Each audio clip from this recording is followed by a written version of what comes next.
Sahana Vavatu Sahanau Bhunaktu Saha Viryam Karavavahai Tejasvinavadhitamastu ma vidvishavahai. Om Shanti Shanti Shanti.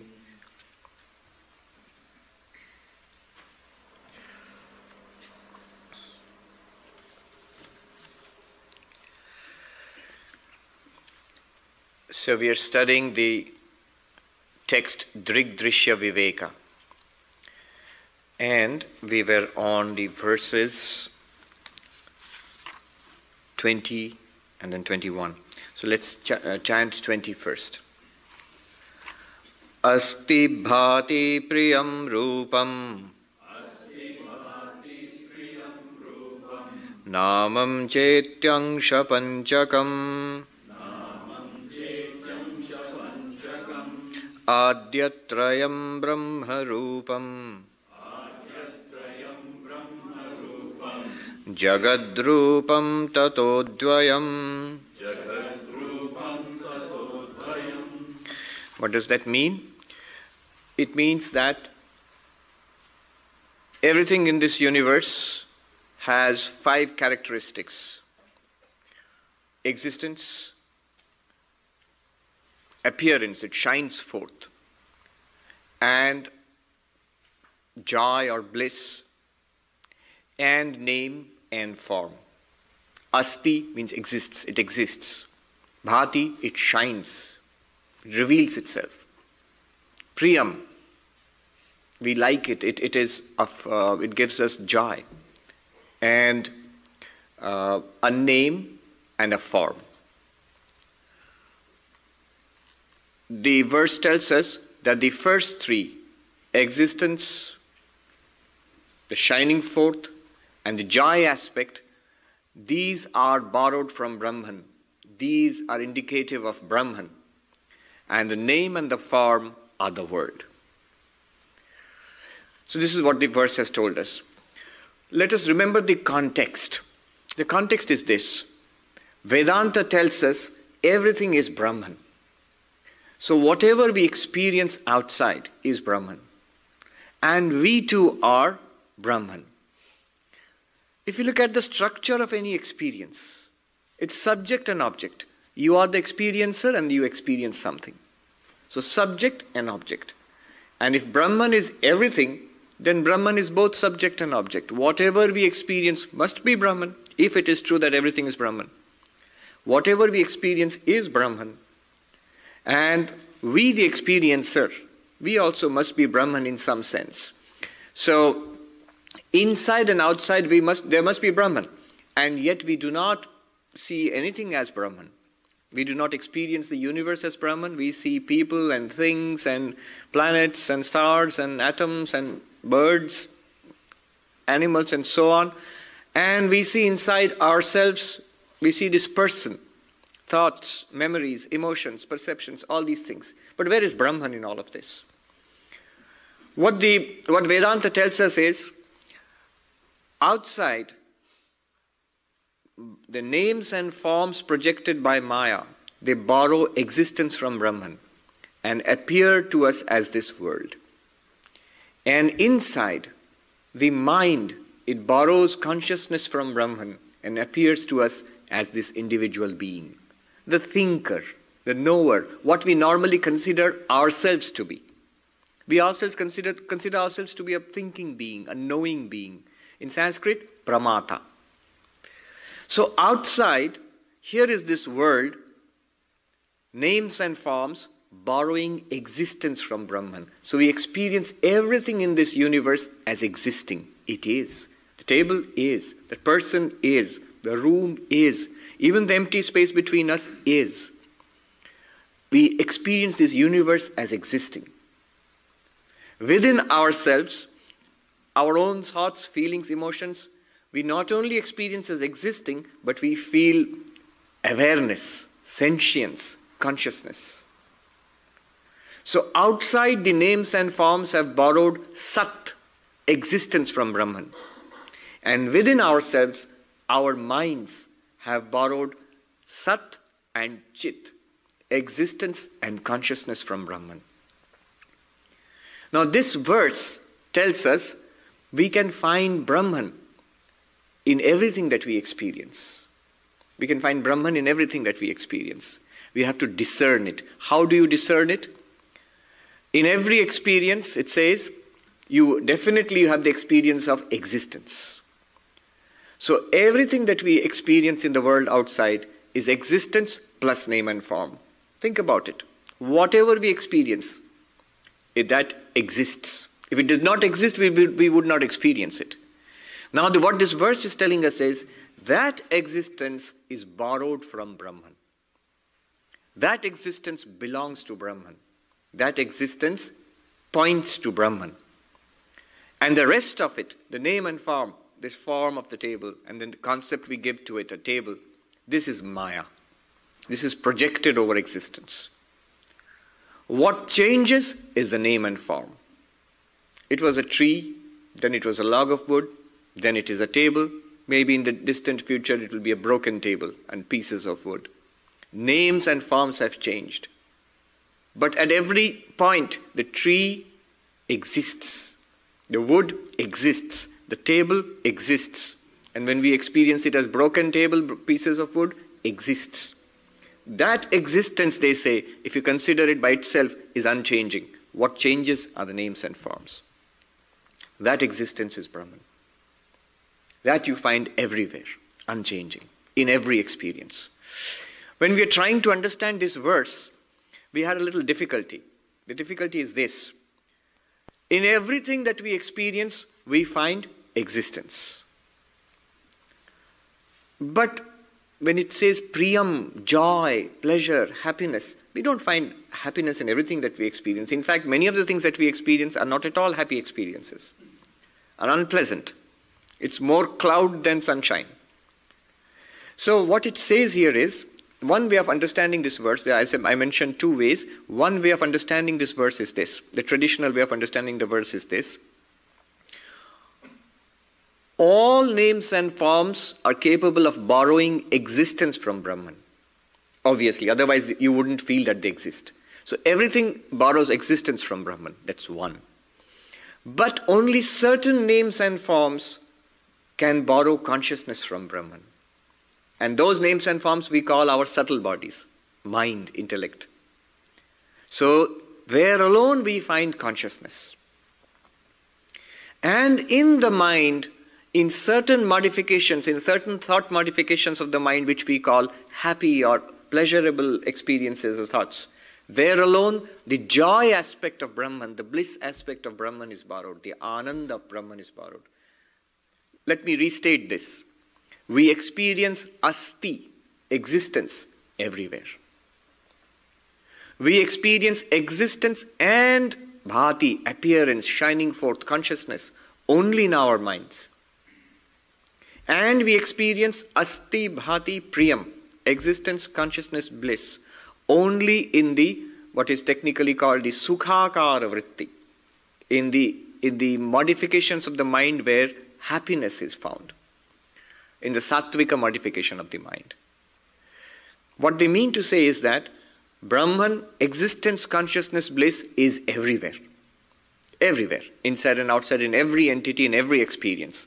Only certain entities, all entities are capable of borrowing the existence aspect of Brahman. Only certain entities, the subtle body, subtle matter, is capable of borrowing not only existence, but also consciousness from Brahman. And among the subtle bodies, in the subtle body also, when it becomes sattvika, when it gets a thought modification of the form of joy, I am happy, in that moment, the mind reflects not only existence, not only consciousness, but also joy. Asti, bhati, priyam. This is one way of understanding it. And this is a good way of understanding it because it follows our experience. It follows our experience. We experience existence everywhere, in every experience. We experience existence plus consciousness only in our internal life, in our inner being, in our subtle body, in our mind, in our intellect. Think about it. You do not directly experience consciousness. The table exists, the microphone exists. That much we can experience.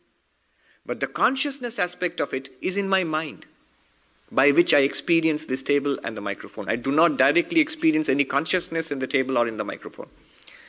And joy. It may be Ananda, may be there everywhere. Brahman is there everywhere, Ananda, bliss is there everywhere. But I experience it only in certain thoughts in my mind. The happy thoughts, the happy experiences. So this interpretation follows our experience closely. It does not mean that consciousness and bliss are not present everywhere. It's present everywhere, but not manifested, not experienced everywhere. That's one interpretation. The other interpretation could be that no, existence, consciousness, bliss are everywhere and are manifested everywhere. It's only that we have to reimagine, rethink what you mean by consciousness. So in some sense, even what you might call insentient objects might be conscious. They are already beginning to think about a different kind of consciousness, which matter might also, so-called matter might also possess. Another way of looking at it would be an enlightened person would find existence, consciousness, bliss in every experience. That's also another way of looking at it. So these are different ways of understanding that verse. Now, shall we go back to, can you hold the questions? We'll come to the questions at the end. Yes. Let's go to the next verse, which is a follow-on to this verse. 21. Kavai agni jalor vishu devatiryam naradishu abhinna satchidananda bhidyete rupanamani. It's a follow-on to the earlier verse. What follows from the earlier verse? Existence, consciousness, bliss are equally present. Brahman is equally present in everything in the universe. What is there in the universe? The 5 elements. Today we think about more than 150, nearly 200 elements, I think, in the periodic table, or more? No, less.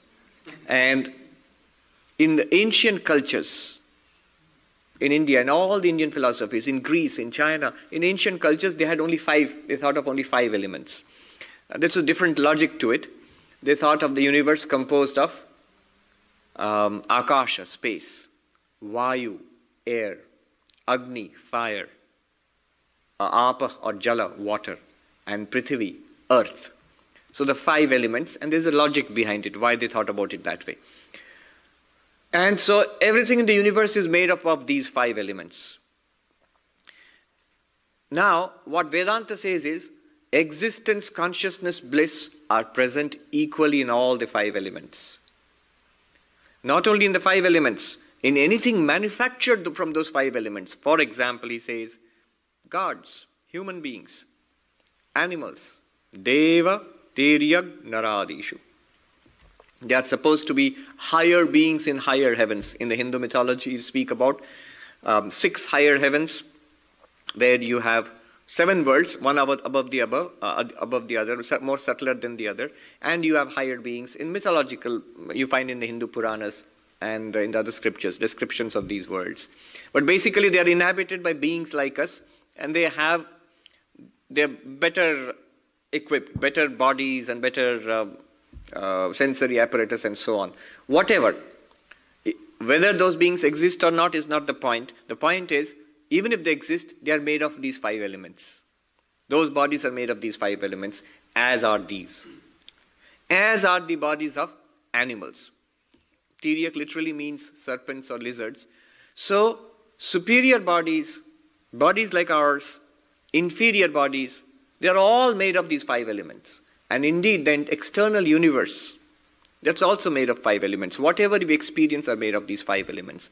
And all of these are in reality existence, consciousness, bliss.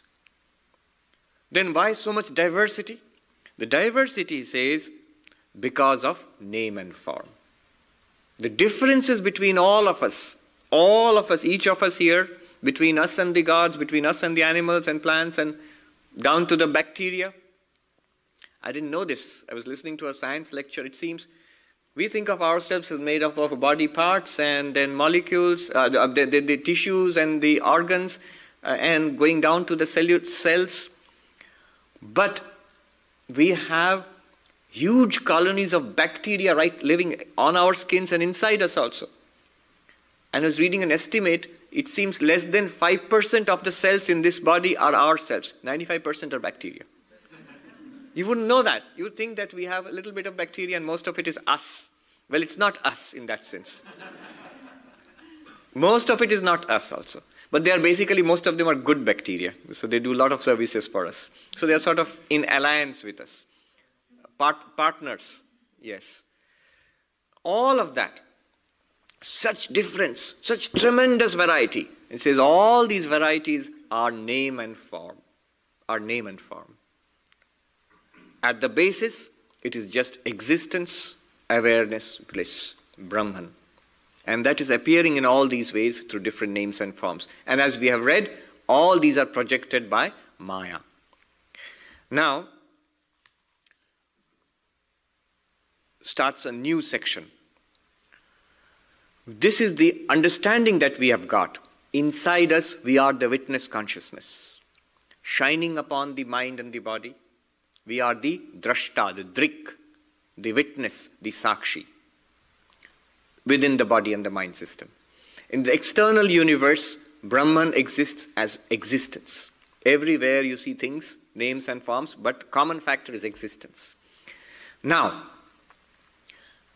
the reality within us, Brahman, the reality outside us, Brahman, we have begun to understand this. But how to make it a living reality?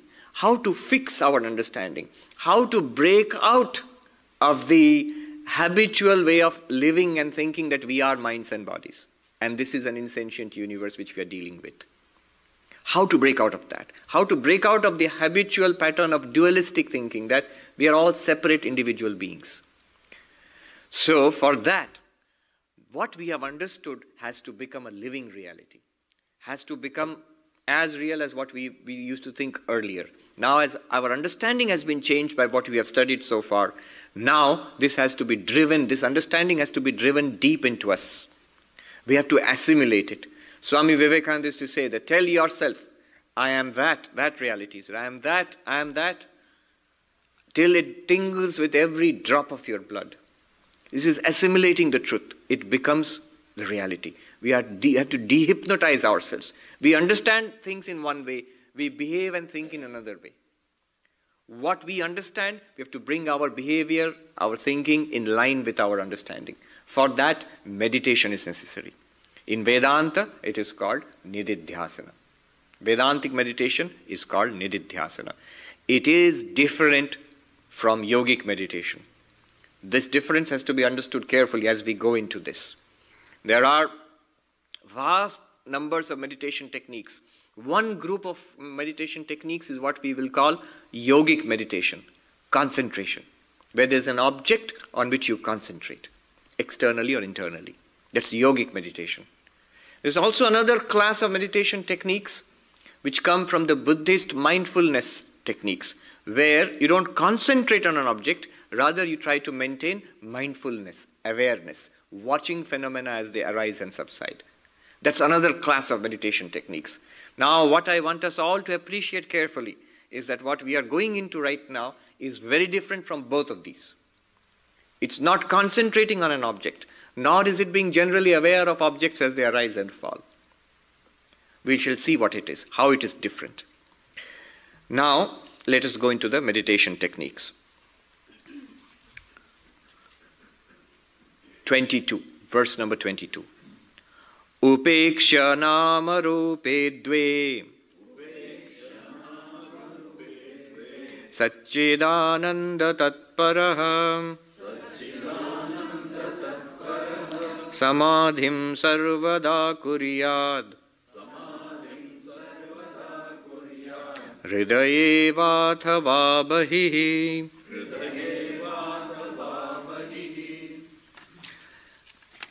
disregarding, dismissing name and form. Focus on the existence consciousness bliss. When? All the time. You mean all the time when I'm meditating? Not only when you are meditating, whatever you are doing.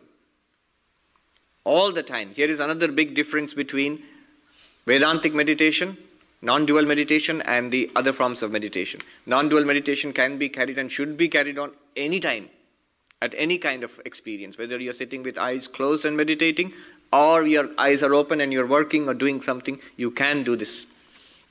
Now, all the time, keep your attention on existence, consciousness, bliss. Remember the 5 factors they mentioned.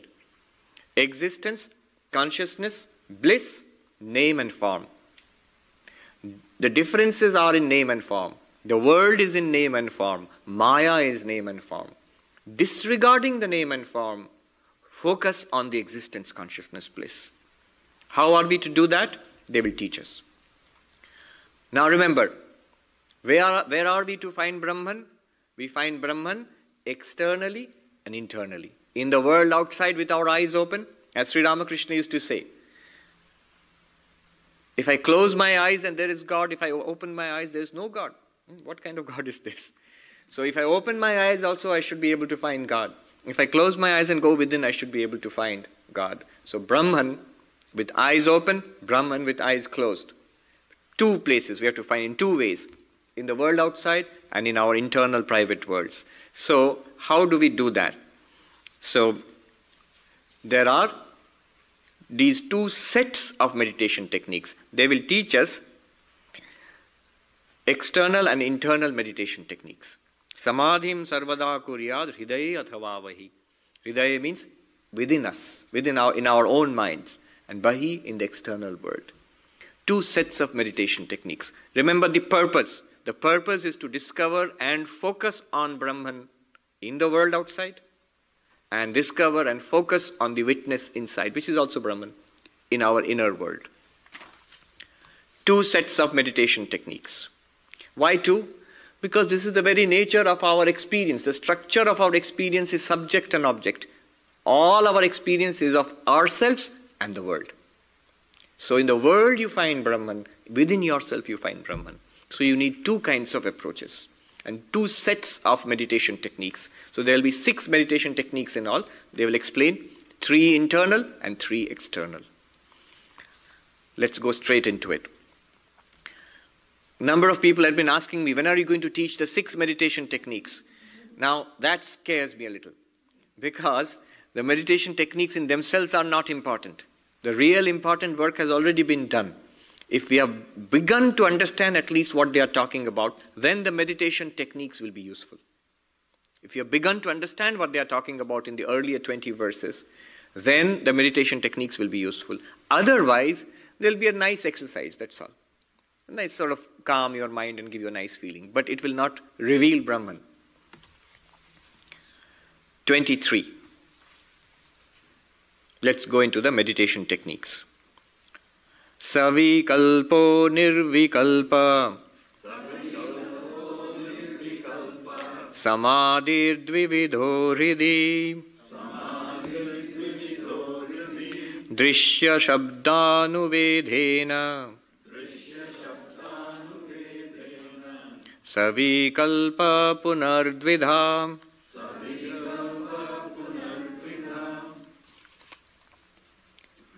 Now, the meditation techniques. Let me give you a list of the meditation techniques, classification, what's going to happen in the next few verses. Just keep this in mind. I already said 6 techniques. 3 internal, 3 external. Antara means internal. Bahi means, or bahya means external. So, antara samadhi, 3 kinds of meditation techniques, 3 types antara, and 3 types external or bahi. Now, the internal techniques will be taken up first. Remember the purpose of the internal techniques. We are to discover the witness within and be stabilized in the witness. People say, Swami, I sort of understand what you're talking about in the class. But the moment I step out and go to the freeway, it all disappears. I can no longer be the witness. Now, how do I get stabilized in my understanding that I am that witness consciousness? For that, 3 techniques are prescribed. Now, these 3 techniques are again of 2 types. Savikalpa, Nirvikalpa. With thought construct, without thought construct. With thought construct, Savikalpa. Without thought construct, Nirvikalpa. 2 kinds of techniques.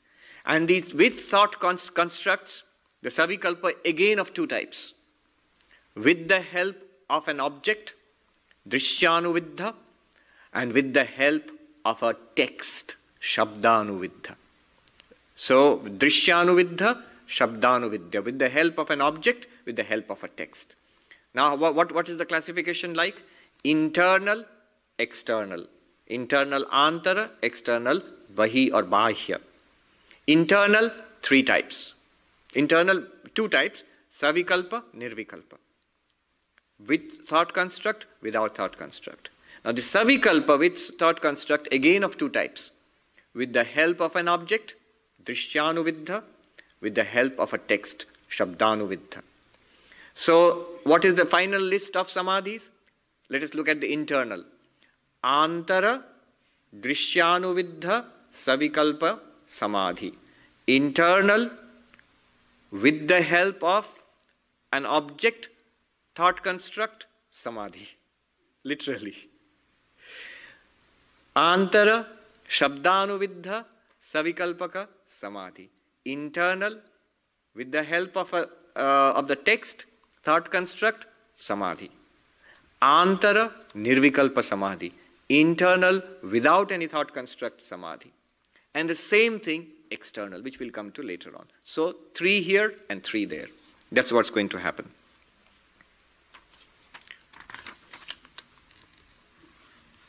All right. Now let's start the first one. If you have the list in mind, the first one will be internal, with the help of an object, thought construct, Samadhi. Well, what is the purpose? To discover and stabilize ourselves as the witness. All right. Let's read the verse first. Kamadhyashchittaga drishya tatsakshittvena chetanam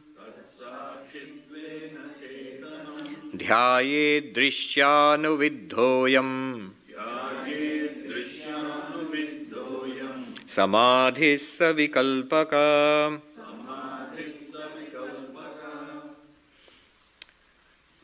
Let me explain it before I go into the verse.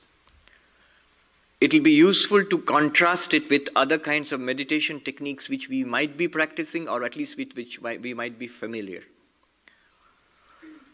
You see, when thoughts come up in our mind, the thoughts are about something.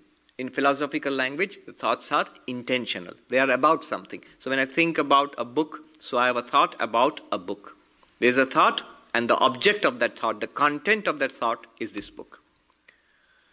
Now, thoughts keep coming and going. Hundreds of thoughts, thousands of thoughts. They rise and fall. And usually the thoughts are about different things. You see a person, you eat something, you hear some music, you think something, you remember something else, and you decide to do something, you see something else, and it goes on throughout the day. Hundreds and thousands of objects, your thoughts are about all these things. So they are all different from each other. They are all same because they are all thoughts, but they are all different because each thought is about something else. Now, in meditation, what you normally do in yogic meditation is try to make the thought about the same thing. So I'm trying to think about, say, Krishna. So as I think about Krishna, some other thought comes, I push it away and think about Krishna again, think about Krishna again, think about Krishna again. That is an attempt to meditate. When the thoughts are different, they keep coming, but they are all about the same object, not about different objects. And so obviously you know it is a struggle, because thoughts tend to go this way and all the way, every which way. But then you have to bring it back to your object of meditation. That's usually what one does in meditation. The object of meditation may be different. It may be Krishna or Jesus or Rama, or it may be Om or a light or something. an object which you constantly try to keep your mind on. That's yogic meditation. Now, and there is another kind of meditation, the Buddhist awareness meditation, mindfulness meditation, where you do not try to focus on anything, but you keep an awareness of what is rising and falling, the objects which come and go in your awareness. That's all. Here, what we do is entirely different. This has to be grasped. How is it different? When any object comes into your thoughts, when you think about any object, instead of thinking about the object, what the text tells us is, become aware of yourself as illumining the object.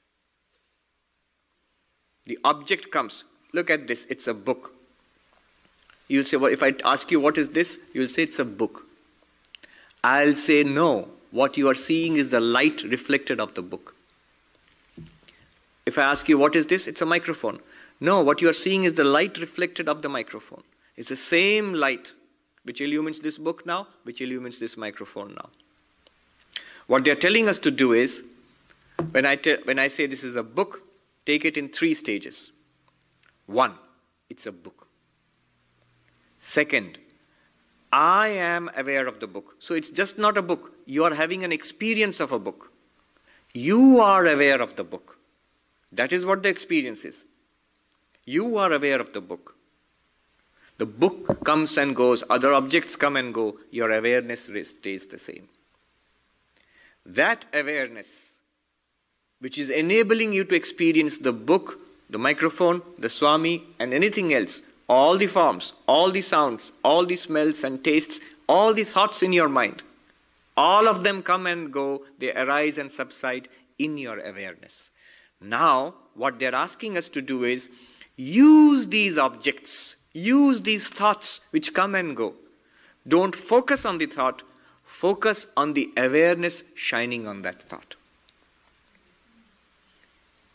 You can never know the awareness because you are that awareness. You are that awareness which illumines the thought which is coming in your mind now.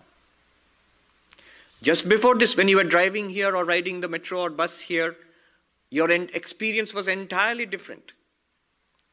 But that awareness was there. You, that awareness which was illuminating those experiences, illumining those experiences was there. Yesterday at this time, you were having an entirely different set of objects which you were experiencing. But you, the awareness illumining those objects, you were exactly the same.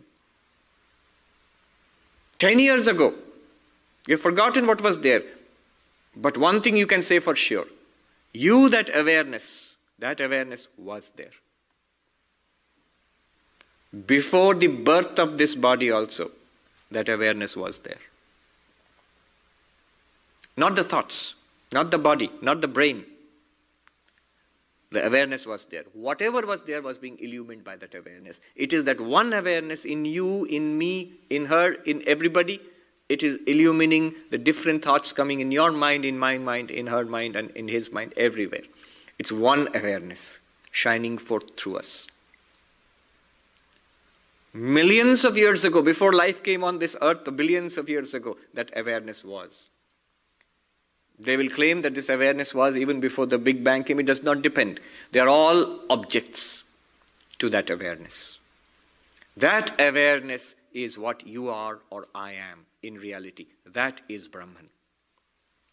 How do you stabilize yourself in that? Use the objects of experience.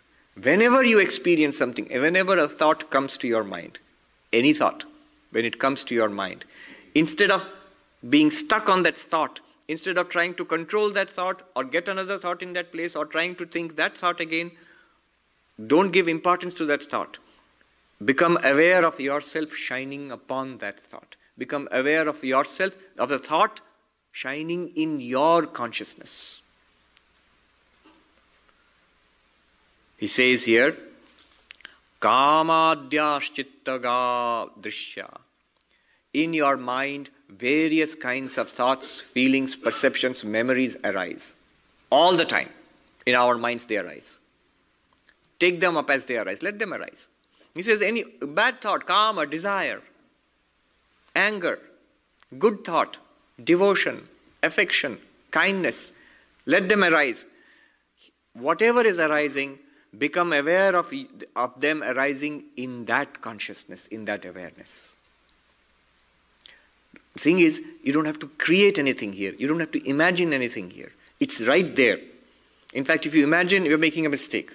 What they're asking you to do is look at what is right there. Right there, right now, all these thoughts, feelings, and emotions are arising in our consciousness, in that awareness, in that consciousness. So it says, desire, etc. Chittaga drishya. The things which are known or seen. Drishya literally means that which is seen. What is seen inside us? Thoughts, feelings. So desire, etc. are things which are arising in our awareness inside us. Tat sakshittvena chetanam. Become aware of consciousness as a witness to these thoughts. Now, here is something subtle. Don't try to make that consciousness an object of your meditation. You cannot. You will never get it. You will never get it. What we need to do is, all the thoughts, feelings, emotions, memories arising in the mind at this moment are not me. The thinker, which is thinking all this, is not me. It shines in me the light of awareness, or it shines in me awareness. Just know that thinking mind, the thinker, the knower, the thinker in the mind right now, to be not me. See it as being not me. Why is it not you? Because it is something that's shining in your light. It must be apart from you. Those thoughts were not there yesterday. Those thoughts were not there 10 years ago, 20 years ago. Those feelings, thoughts, desires, they're not there 20 years ago. And yet you were there, that awareness was there. So that common awareness in all our experiences, become aware that you are that witness. Tat sakshittvena chetanam. For this, what will you use? Any thought. Whatever comes to your mind. The important thing is not the thought itself. Don't try to focus on the thought. Focus on the witnessing consciousness. Become aware of yourself as not these thoughts, not the thinker of thoughts, just the light in which these thoughts shine. We have all seen, a ray of sunlight coming early morning into our room, and the Brownian motion of the little dust particles, motes of dust in the ray of sunlight. Imagine yourself to be that ray of sunlight.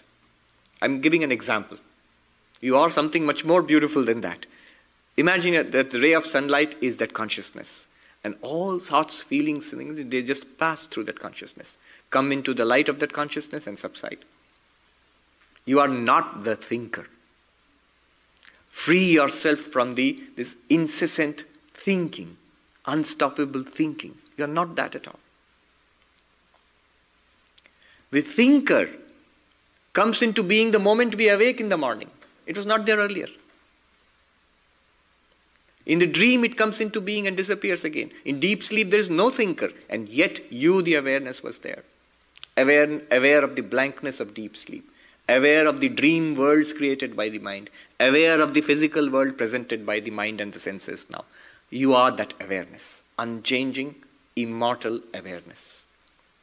It says, Dhyayed drishyanu. Meditate thus. Stabilize yourself thus. With the help of a drishya. Of the help of an object. What object? A thought. A thought is an object. We make the mistake of thinking the thoughts are the subject and the world outside is the object. To consciousness, to awareness, thoughts are objects which you illumine directly. Through the thoughts, through the thinking mind and the senses, the world outside is illumined and experienced. The world, everything in the world is an object. The body is also an object. All the thoughts, feelings, emotions, memories are also objects to consciousness, which you are. Drishyanu vidhovayam samadhi savikalpaka. This is samadhi with a thought construct, with the help of thoughts. Using a particular thought as a reflector. It's like, let me give you a beautiful example. I see my face in a mirror. I see my face reflected in the mirror. What do I see? I see the mirror and I see the reflection. But I do not see my face directly. Now what they are asking us to do is, looking at the mirror, looking at the face there, now become aware that you are not the mirror, not the reflected face. You become aware that you are that which is being reflected in the mirror. You cannot still see it, but you realize you are not this. The real face is not the one reflected in the mirror. The real face is that which is being reflected. Now, thinking thus, becoming aware in this way, you're putting some distance between yourself, you're putting some distance between ourselves, our true self, and the thinking mind. Then what do? Next step. So these are not alternative techniques, these are steps. There are 3 steps. 25. Asanga Satchidananda Swaprabho Dvaita Varjita Asmiti Shabda Vidhoyam Samadhi Savikalpaka. Now comes the second step, the second type of internal samadhi. Do you remember? Internal, with the help of a text, thought construct, samadhi. Antara, shabdavidha, savikalpaka, samadhi. That's what we are going to do now. Now what is the purpose? Now we are using a thought, becoming aware of ourselves as that which illumines the thought. Now drop the thought. The next stage is to drop the thought. It's like I have a mirror and my face is reflected in the mirror. By looking at the reflection, I become aware of my real face. I still do not see my real face. I cannot. I become aware of my real face. Now I don't need the mirror or the reflection. I drop the mirror and the reflection. And I use these words, I am that real face which was being reflected in the mirror. Just to become stabilized in that. Otherwise my mind keeps going out to the mirror. Now you use a Vedantic text which tells you what you are. Because you cannot directly experience what you are. You can directly experience only objects in your light. But the light itself cannot experience itself directly as an object. So what you do is, use a Vedantic text. Use a Vedantic text. This Vedantic text is like the mirror which tells you, which shows you what you are. Once we dismiss the thought, I was thinking a thought, maybe Om or some thought. Now I become aware of myself as the consciousness in which the Om thought shines. Then I dismiss the thought itself and I tell myself this. I am Asanga, completely unattached. Look at these powerful words. These are Vedantic texts. There are alternative texts one might use, but here a certain set has been given. Asanga, completely unattached.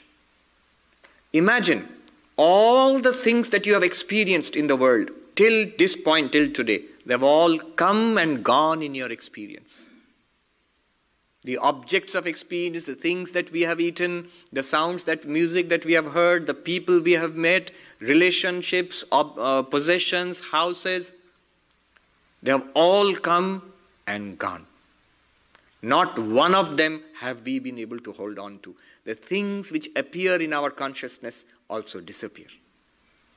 Not one thing we have been able to hold on to. Not even this body. This body is continuously going, changing, becoming older. Not even the body. No person you can hold on to. All the persons, even the most beloved persons we have in our lives, it is true that at one time they were not there. And it's equally true, at one time they will not be there. All the possessions that we have had in this world, it is true that at one time we did not have them. And it is absolutely true, there will come a time, and soon, that we will not have them. House, bank, car, whatever. This body, that also. Our most cherished thoughts, our memories, our knowledge which we have built up, everything has arisen, will disappear. One day it will go away. In all of this, you wear that consciousness, you are that consciousness, you will remain that consciousness. That consciousness is completely unattached to anything. In fact, the proof is every night when you go to sleep, the entire universe slides away from you. Every night. Not one thing in this universe remains with you when you go to deep sleep. Everything goes away. If I did not awaken from my deep sleep, what would remain with me? Nothing of this universe. This universe, this planet, this body, our identity, nothing. Nothing remains. The problems, our projects, nothing remains. You know, when they say you have to practice detachment in Vedanta, many people say, oh Swami, it is so difficult to practice detachment. You are Swamis and you are practicing detachment, that's great, but we are householders, we are in this world, we are attached. How can we give up attachments? We are so attached.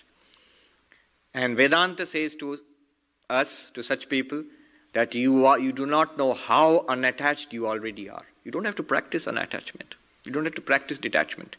You are completely detached, even to the most beloved person, object, thing which you possess. Completely detached at this moment. Imagine the greatest attachment possible in human life, in all life.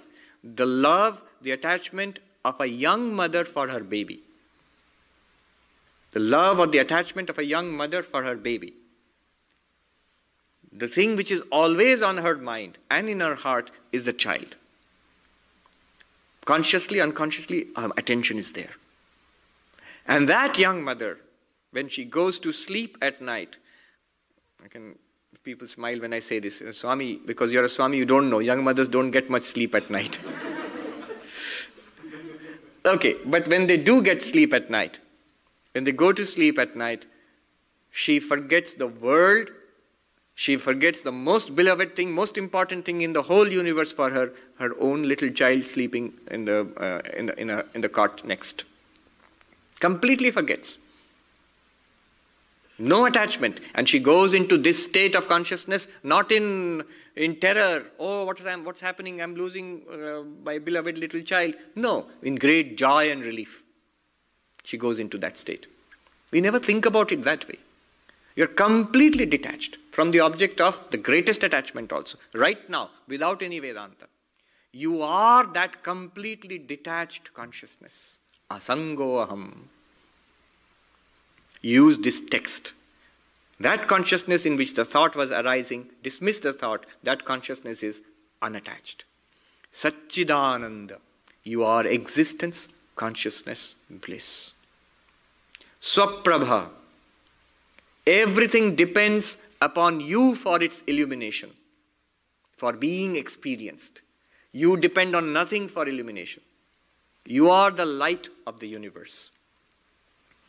Every day in our hymn, when we worship in the evening, the Vespers, we sing Light of Light, Jyoti Rajyoti, Ujala Ridikantara, which shines within our hearts. That is exactly what you are. Swaprabha, Jyoti Rajyoti, light of lights. This is what we really are, light of lights. And Dvaita Varjita, a very powerful word here, devoid of duality. That consciousness is devoid of duality because it is existence itself. Whatever exists appears in it. All the objects that we experience in the world, the universe out there, the people, the body, mind, everything, is actually nothing else than the consciousness which we are. It's not a second thing. It's just a name and form spread upon your own existence by Maya. I'll repeat that. It is your own existence which appears to you as your own mind, body, and external universe. Dvaita Varjita. There are not two. There is no second thing apart from the consciousness which you or I am. That consciousness, that primordial. In the Bible you find, I am that I am. Before everybody else, before everything in the universe, the Lord says, I am. That primordial I am is what we are, all of us. One. Now, Dvaita Varjita. There is no second apart from it. There is no second. Whatever we experience as second is in reality that consciousness alone, appearing with a name and form, appearing to be different from us. Asmi, I am. This Asmi means I am. This has to be connected to the terms, the four terms which we used. Asanga Asmi, Satchidananda Asmi, Swaprabha Asmi, Dvaita Varjito Asmi. I am completely detached. I am existence, consciousness, bliss. I am self-luminous, Swaprabha. I am non-dual. Use these words, repeat these words to yourself in the mind, in the second stage, after dismissing the thought. That consciousness is unattached. That consciousness is existence, consciousness, bliss. That consciousness within me is self-luminous. That consciousness is without a second. There is nothing apart from it. Repeat that. Then what will happen? Then you need to drop these words also. The thing to do at that time is not to do anything more.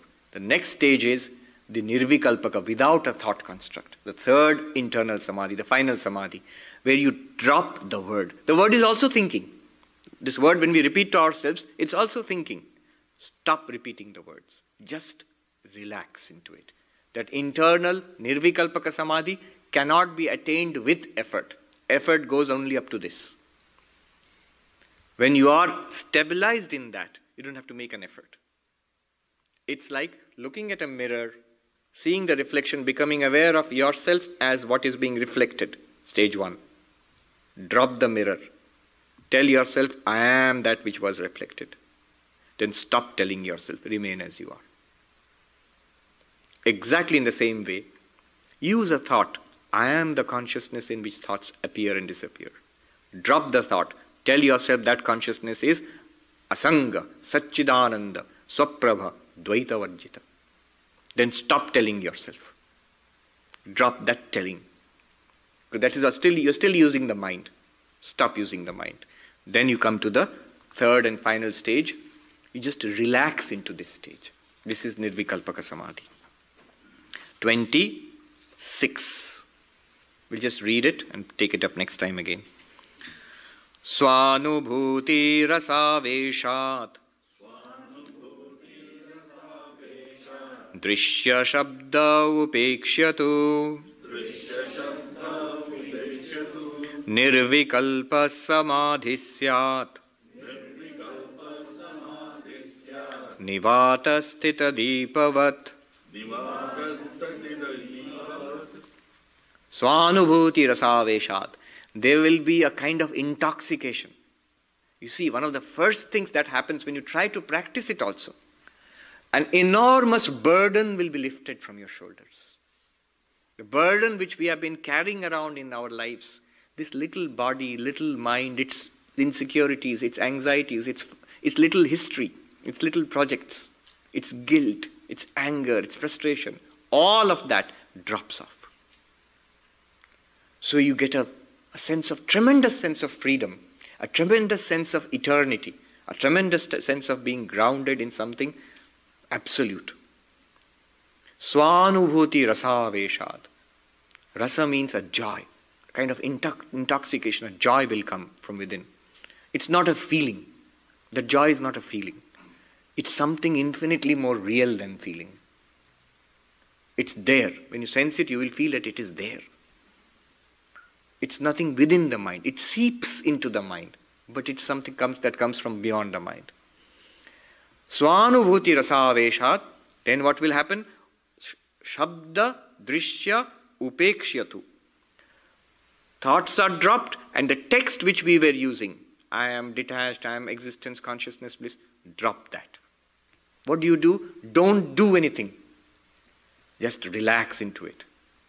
Don't disturb that state. He says it's like the non-flickering flame of a lamp. It's taken from the Gita. Samadhi, perfect samadhi is when the flame of the lamp is absolutely straight, that is continuously burning.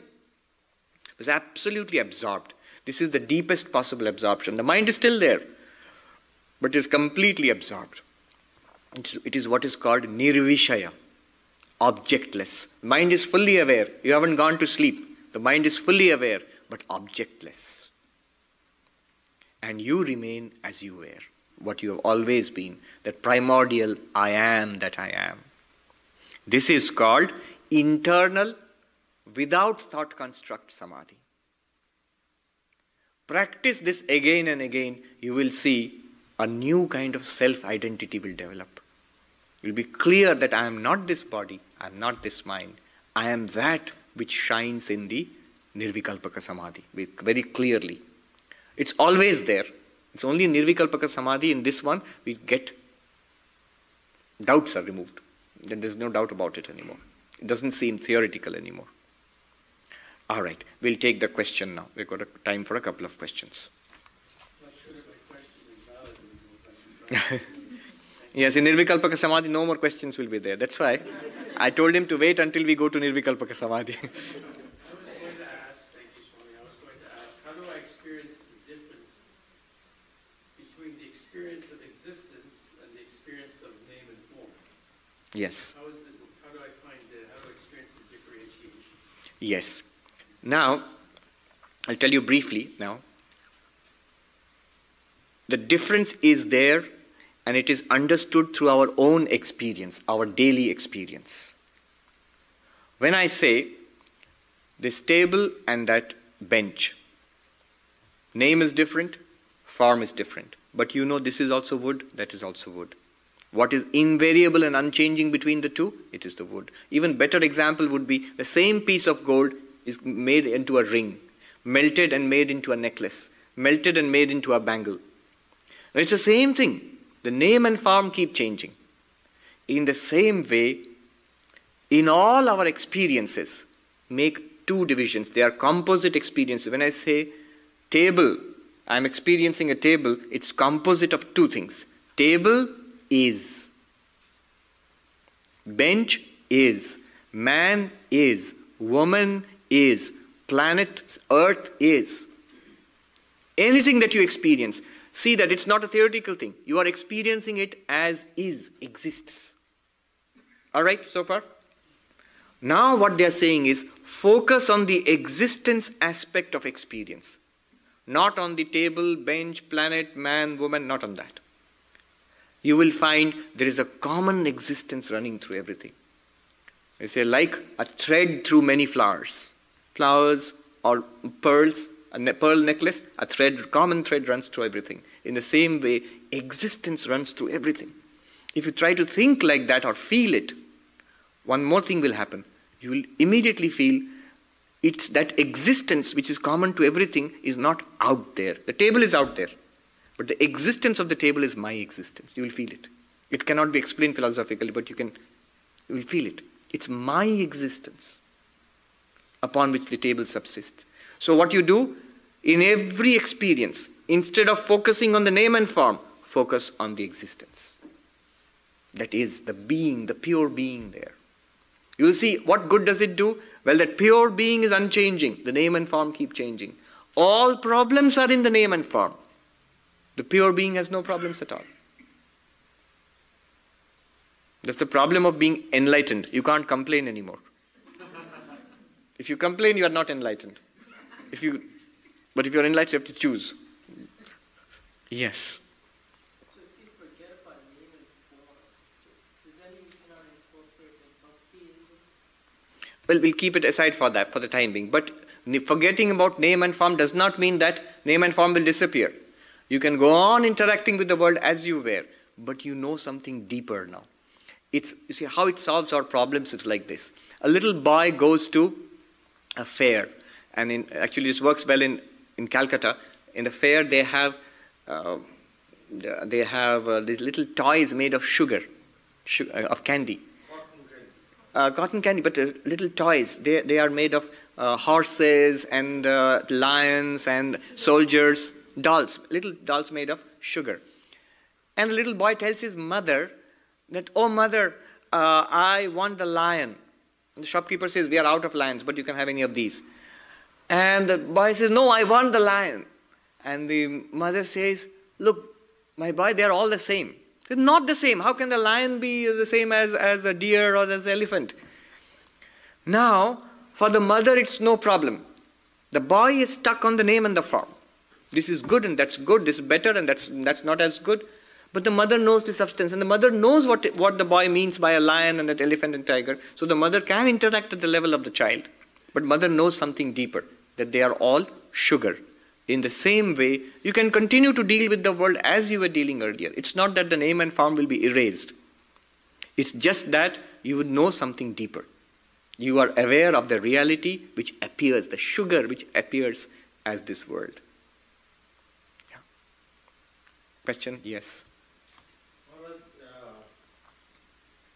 Like when you meditate, how do you drop the thoughts? I mean, when I keep meditating, I understand. it goes into my samskara. Yes. And so it comes back again. Yes. So how How do you drop the thoughts? It's easier said than done. But what you do is, the advantage here is, thoughts will keep coming. All you have to do is, you're trying to get into this thoughtless, this beyond thought state of mind, and thought comes up. But here you have an advantage. What do? You go back to the first method. Become aware of the thought shining in your consciousness. Then drop the thought and say that consciousness itself is asanga, satchidananda, swaprabha, advaita, varjita. Stop saying that, you remain at that consciousness. Again a thought comes up, and it will. No problem. The thought will only drive us back towards that consciousness. In other kinds of meditation, what happens in the yogic meditation is you're trying to hold on to one thought and not think other thoughts. So when another thought comes, you have to let that go and hold on to this one. Here you are holding on to a reality which is shining on that thought. So every time the thought comes, you just have to be aware it's shining. It's shining. After all, the thought is shining. You are experiencing that thought. How are you experiencing it? In your awareness. Become aware of the awareness. Directly you cannot become aware of the awareness, of course. Be aware that the thought is shining in the awareness. You are not the thought. Good. I think many are in samadhi, in some stage or the other. 3 different states. One thing I'll just tell you that many people have been initiated. They have got a mantra and Ishta Devata. So do not ever mix these two. In computer language they say firewall. What the Guru has said, the mantra and the way the Guru has taught, keep that sacrosanct. That time of practice, and that is absolutely not to be interfered with. And this is another thing that we have learned by the way, and you can try it out. It is interesting. It's interesting. Most people say it gives them a headache when they try to do this. All right, let's stop here today. Om Shanti Shanti Shanti Hari Om Tat Sat Shri Ram Krishna Arpanamastu.